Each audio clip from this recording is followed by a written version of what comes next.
Jenna has big dick energy. The way that Jenna be like reaching them long ass spider like arms around the girls to hug them with that like deep passionate hug. I had like moaned on accident. I was like, ooh. I'm here to say toodles to the old girls. See ya, sayonara, see ya later, Luann, Ramona, and the rest of them gals. We're here to talk about some new apples in the orchard. But y'all can call me Goonicorn. Everybody come on in, take a seat. Make sure as you're taking a seat and getting comfortable, you greet your neighbor. Hey neighbor, how you doing? Welcome, I'm Goonicorn, welcome to the show. All right. Now that we have already gotten down to business, make sure you go ahead, like, share, subscribe, do all the things that you know you're supposed to do when you come to somebody's YouTube channel. All right, now it is 4 o'clock in the morning. I am tired as hell. So we are going to make this short, quick, and sweet, okay? We are going to introduce these girls and get on up out of here so I can go to bed. All right, great. First of all, let me just say this, a disclaimer to anybody here, okay? I have only ever watched maybe one episode of the Real Housewives of New York, the Old Testament. I've only ever seen like maybe the first season's reunion, like part one of the first season's reunion. It did not hold me like that. I never was into them girls. I've only heard bad, terrible things about Bethany. And from what I see online, she doesn't seem great. I saw like a snippet of her talk show where her and Omarosa got into it, and she had me agreeing with Omarosa. So for that, I would never forgive Bethany. And it just, a lot of the New York girls just always seemed stuffy and unlikable to me. Apparently Ramona has a lot of fans. I don't know how, because she was insufferable on Real Housewives Ultimate Girls Trip. So I'm just going to assume that, you know, Middle America really watches this particular city and y'all were fans of her. And I'm gonna leave that up to y'all to connect those dots, okay? But as for me, I am, baby, let me just go ahead and say right up out the gate, I am a fan of this revamp, reboot version of New York City. I will be here every Sunday. I will be here to talk about the things. I am excited as hell for this city. Like I'm so excited. Like I already have signed up for the Brynn Hive. Like all of my Brynn girls, please. Ooh, not the Black Power. White Power. Girl, I don't know. I feel like that's not right either. All the girls for the Brynn Hive, please stand up. Please stand up if you are a part of Brynn Hive. Go ahead and put like, I don't know, what should we put? What should we make like her symbol down there? Actually, that the white girl with the ponytail emoji with the ginger hair, put her down in the comments if y'all are a part of Brynn Hive, because baby, that is my kind of housewife.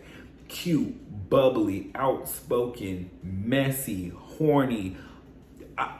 I'm in love. I'm in love. I'm in love. I'm in love. I'm in love. I'm in love. But we will get there. I need to take my time. We need to go ahead. Well, no, actually, we ain't gotta take our time because it's 4 o'clock in the morning and I gotta go to bed. So let's talk about some gals, okay? I guess we can actually go ahead and start with Brynn. So what I'm going to do with this first episode, since we're just getting introduced to these girls, I'm going to talk about them one by one, and then I'll get into, you know, this very, very petty drama that they have going on about cheese and restaurants.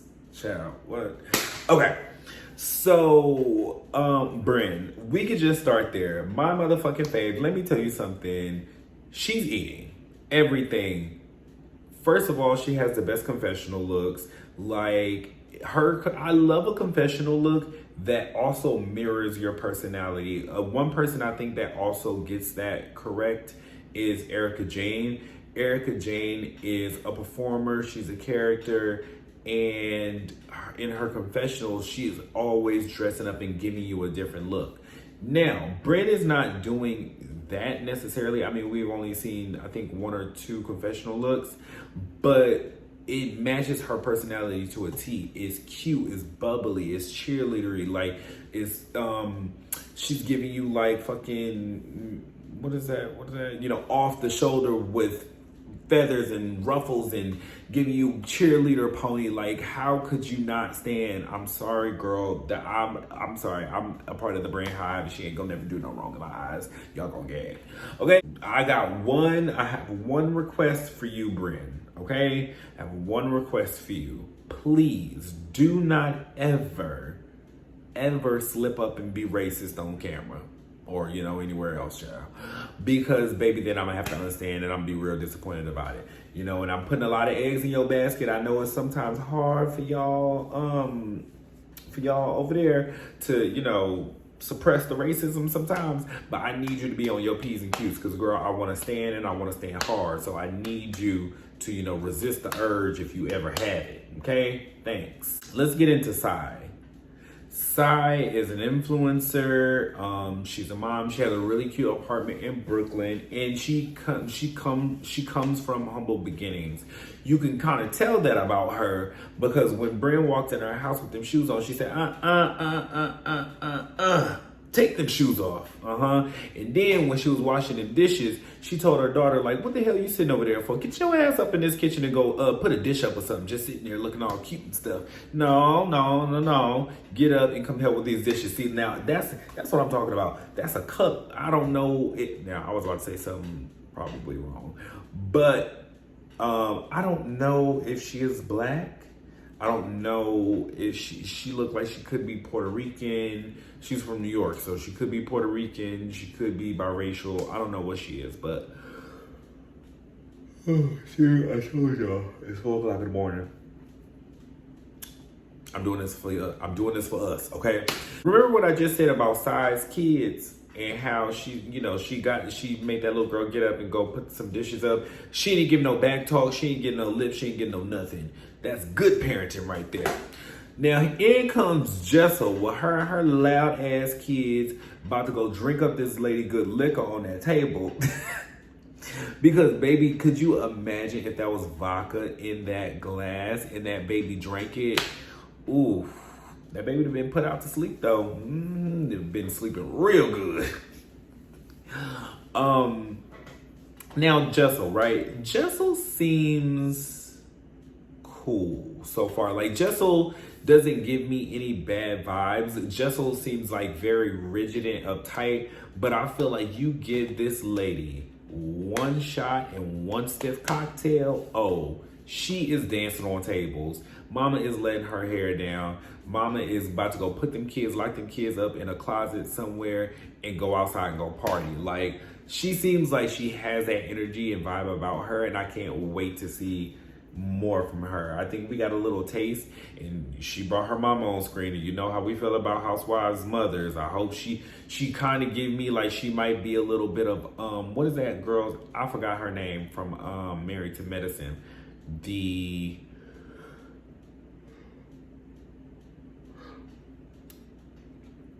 Indian girl. What was her name? Leslie something. I don't know, child. Whatever her name was. She kind of gives me like she might could be a little bit of her mama. Because her mama was tea. Her mama was funny. But yeah, okay, so Jessel's cool. We like Jessel. Let's talk about Uba. I feel like we didn't get much of Uba, but Uba gives me Kiki from Miami. Like, they have a very similar vibe, not just because they're models, but because they kind of have like offbeat humor that like maybe we just don't get it because like, and not that we don't get it, it's funny because they are just different. Like, they're just different, and I don't know how else to really put that. But yeah, I think Uba is cool. She gives me good vibes so far. And I also can't wait to see more from her because in that trailer, when she snatched them glasses off of Aaron, I said, oh, baby. Now, that's fighting moves right there. Bitch, don't be... Listen, I'm always talking about fighting on here, and I need to cut it out. But, that's the thing with housewives sometimes. y'all really be invading each other's spaces, and it is wild to me. Do not touch my glasses, because at that point, now I have to headbutt you. Well, bitch, or elbow your motherfucking ass. And then, see, she too tall for all that shit. But anyway, I like Uber so far. Jenna. Jenna has big dick energy. The way that Jenna be like reaching them long ass spider like arms around the girls to hug them with that like deep passionate hug. I had like moaned on accident. I was like, ooh. I was like, Jenna gives me that like, bitch, ooh. It, like, she give a good strong hug. Like, have you ever hugged somebody one time and the hug just kind of like took your breath away a bit? I felt that through the screen when she hugged Aaron when Aaron came in her house. Like, you could tell she thought Aaron really looked good, because she said, damn, girl. I was like, I know, right, bitch? Jenna, you better slow your roll. That's a married lady. You better slow your roll, Jenna, girl. That is a married lady, okay? Also, I would do any amount of unscrupulous thing. I would do anything to live in Jenna's apartment.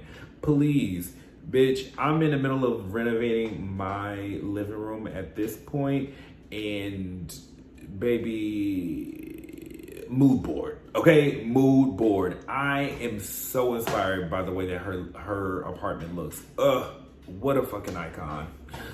Okay. So now we move on to Aaron. Now, I would imagine that the girls are picking her to be the villain because she's straightforward and she says it like she means it, and she does not take no shit, and she is very direct and in your face about the way that she feels, even if it is petty as hell, right? Me, in this house, we don't do nothing but respect all of that. Now, for a first episode, this was a little strong. But hey, you know, first impressions are everything, and I feel like if you wanted us to get to know exactly who you were, hey, thank you for letting us know up front that this is what we're going to expect from you. And honestly, I can't do nothing but respect somebody who knows what it is that they feel, and they are direct and they get the point across. You're never gonna be able to like call her fake. Now, you may be able to call her a liar, and we'll get to that in a second, but you'll never be able to call her fake. So all in all, I'm Team Brynn. Let's make that very clear. But I like all of these girls. I don't dislike anybody yet. I think everybody brings something cool and unique to the show. Like, I think I'm most intrigued by Jenna Lyons because her style is so cool, and I think that she comes with like a rich story and rich history. And she's like deeply ingrained in the fashion world, and the fact that she's even on this show is kind of cool for them to get somebody of like her pedigree to be on this kind of show, because I think a lot of people in like who have solidified careers in the fashion world wouldn't even take this show seriously, especially from what I hear that they pay first season housewives. So I'm really excited for her to be on this show, and I hope that the fans aren't like too hard on her about providing salacious entertainment. I don't want what I don't need from Jenna is for her, like, I'm not expecting her to come on here and be Nene Leakes. I'm not expecting her to come on here and be Kenya Moore. What I could get from Jenna is more like a Cynthia vibe, more like a even in a sense of like maybe even a Kyle vibe, like messy, but producer under the scenes messy. Like, I could get with that with Jenna. But if y'all think that she about to be out here flipping tables with Teresa or punching bitches down like Monique and them, like, it's not gonna happen. It's not gonna happen. And we're not here for all of that. Y'all wanted a revamped, renewed type of feel from New York. Y'all wanted to go back to the basics about them arguing about petty bullshit. Well, now here you go. So with that said, let's go ahead and talk about what these girls are arguing about. So when Brynn and Jessel arrived to Sai's house, they begin to discuss Aaron's issue with Brynn and Sai. Apparently, at some party that we were not privy to, the cameras weren't there for, Sai made a comment about the cheese or something, and Aaron went to Brynn and told her, like, made some like slick remark and was like, I need to distance myself away from Sai because she was talking about my cheese and I don't like that. Like, y'all, I'm struggling to even really remember and connect the dots of why they are mad at each other, because this is the pettiest thing that I've ever heard of in my life. So, and Aaron is also upset with Brynn inside because she wants to, and actually scrap the whole cheese thing, because I really don't care about that, and I'm not talking about it. It is so stupid. I cannot talk about it because my brain logically cannot even begin to decode how this even is a problem between these girls. Like, it is so ridiculous to me.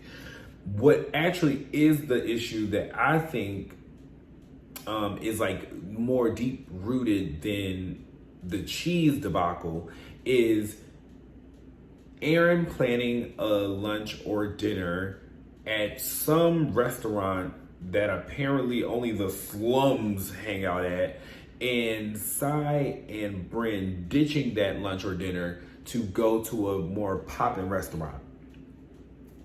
Now, here's how I feel about it. Like, I see both sides with this. I can see Aaron's side is like, okay, I invited y'all to lunch with me. Like, first of all, if y'all didn't want to go there, y'all could have just said that. But secondly, like, are y'all fucking Beyonce and Rihanna to where y'all can't go to a restaurant because it's not like chic and it's not some top of the line ass shit? Like, who the fuck are y'all? Like, y'all are nobody. Like, calm down. Like, girl, please. Like, I'm not. I can't imagine my friends saying that they want to go to lunch with me and then I bail on them because I don't want to be seen at some restaurant. Girl, calm it down, please. However, on the other side, when they described the restaurant as being somewhere that like college kids hang out at, I was like, you know what? I get it. Because some venues have a vibe, and places where college kids hang out at is not the kind of vibe that you want to be at when you are 30 plus. You just don't want to be there because them kids are loud, they're overly drunk, they do too much, they be fighting, and then one of the college kids might be cute, and then you ask them how old they are, and then they say 21, and you be like, oh, child, you making me feel old. Now I ain't got time for that. Now I gotta go home and cry and moisturize, child. So, you don't really want to be in that kind of crowd at that restaurant. But I also feel like that is easily explained. If Brynn and Sai would have just told her, like, yeah, we really don't want to go to that restaurant. Sometimes the crowd is just really a lot. Like, let's just go to this other place or whatever. But I bet you what happened was Sai was able to get a table at whatever poppin' restaurant that was, but she was only able to get it for like maybe her and two other people. And she invited Brynn because her and Brynn are closer. And apparently Aaron was making up some shit about Sai. So Sai was just like, you know what, Brynn, girl, come on to this restaurant. Fuck that bullshit. We ain't going there. We about to dip on her ass. Toodles. And you know, it is what it is. You know, like you talk it up and you let it go. Like it's not that deep, Aaron girl. So when Aaron and Brynn have the conversation in Jenna's room, which that fucking room. I want her life. I want her life. I want her life. I want her life. When Jenna when they have the conversation in Jenna's room, they squash it because it's petty or whatever. And Brynn, when we cut to Brynn's confessional, she says, "You know what? I understand it. She just wanted to spend time with us as a group, and I get how her feelings could have been hurt by that." So, yeah, like she understood. They hugged it out. They put on Jenna's clothes, which was funny. They walked out and shouted and got stuck in LA clothes. And I'm just like, now, her shit is worth money. And you could see it all on Jenna's face that she was so uncomfortable with them hoes being in her clothes. But she did not want to appear like as uptight or whatever. But it'll probably be a chilly day in hell before them hoes come back in the house. Get your shit. Beat it. And I know she couldn't wait for them to leave after they put on her clothes, because if that was me, I probably would have reacted the same way. Like, I don't want to cuss y'all out because I don't want to ruin the vibe, but just know I am screaming on the inside and I cannot wait for y'all to leave. Ooh, so I can put these clothes in the cleaners and get all of the whore cum stains off my damn jackets. That was not okay. But okay, I'm tired, y'all, and now I'm just rambling on and talking about nothing. But y'all, I'm so excited for Real Housewives of New York, and I will be here every week talking about it with y'all. So I will see y'all later. Toodles.